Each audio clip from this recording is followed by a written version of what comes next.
Jacob, a kind and elderly man, had lived a long and fulfilling life. Now he moved in with his son Mark, daughter-in-law Sarah, and their little boy Michael.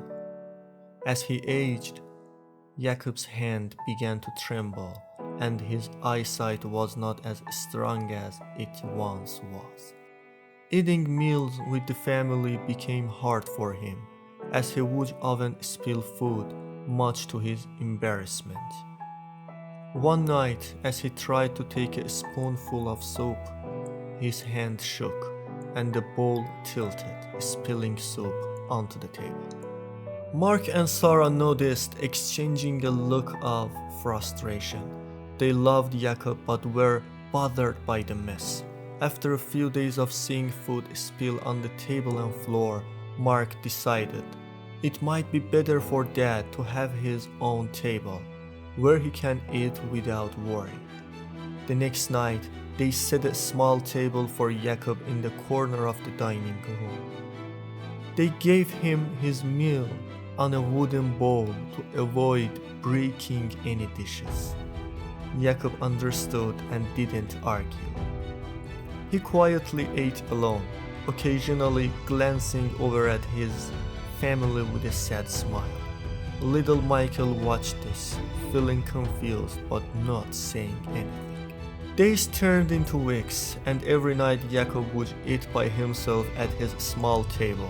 Mark and Sarah were satisfied with his arrangement, but they noticed that Michael was acting a bit differently.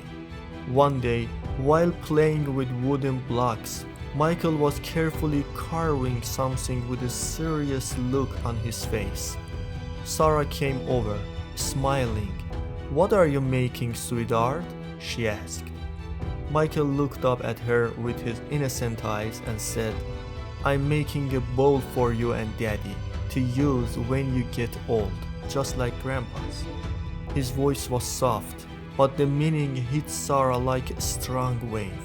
She stared at him, realizing that he was simply copying what he saw.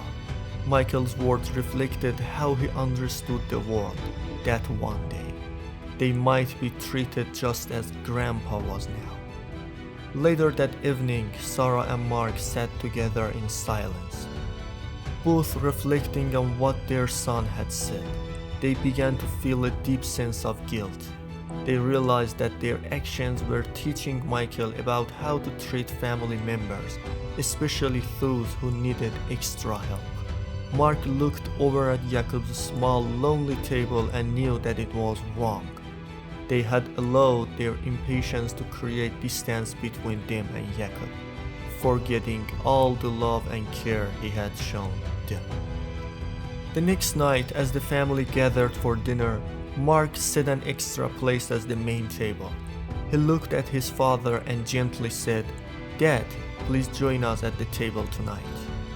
Surprised and touched, Jacob slowly walked over and sat down with them. As they ate together, the room felt warmer, filled with a newfound respect and understanding. From then on, no matter how much his hands trembled or how many spills happened, Jacob was always at the main table, surrounded by family. Michael watched his parents and Grandpa with a happy heart, learning that family meant sticking together with love and patience, no matter the circumstances.